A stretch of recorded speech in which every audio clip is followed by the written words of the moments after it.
Garmin Forerunner 630 hands-on reviews. Let's have a look on main highs and lows features of this beautiful smartwatch.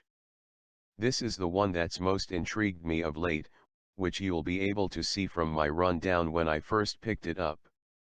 The reason it's so alluring is that it's got so many performance metrics that you can't fail to learn something about your running style.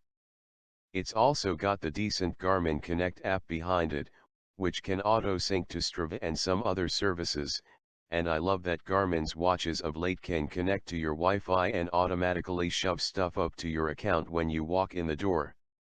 The highs. The Forerunner 630 has a battery life that can go on for seemingly ever. I've run 6 days in a row with it, clocking around 50 km of distance, before charging it up.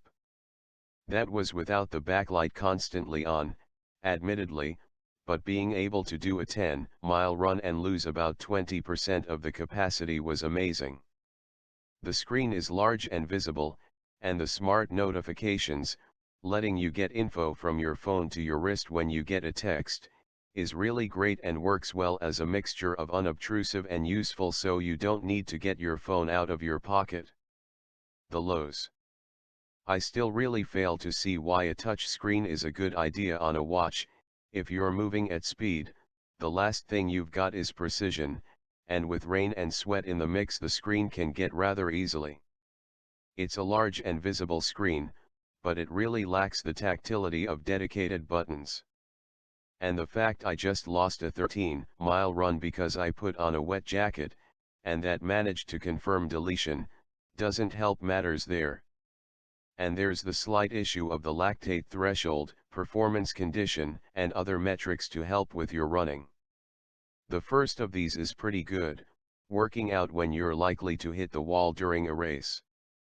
It didn't feel 100% accurate though, so perhaps it needs some finesse to learn me a bit better, but I have run with the watch nearly 30 times in the last 3 weeks. The performance condition is supposed to be your fuel tank, letting you know how rested your body is and what that correlates to in terms of effort left. It can jump up and down during a run, which makes sense as the watch settles, but it's always rather generous. Perhaps that's a good thing though, it really motivates. The other parts, vertical oscillation, ground contact time, telling you if you're leaning too far left or right during a run, are brilliant, but useless to most of us. I really liked learning about how efficient I was being, but when I was doing it poorly, the watch possesses nothing to help correct it. In the end I stopped using these features, which is a shame as they could really help out if some coaching was built in.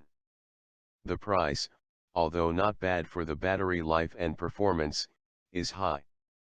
At £390/$440 around $600 it's not cheap, so it's more for the pro runner than the average pavement warrior.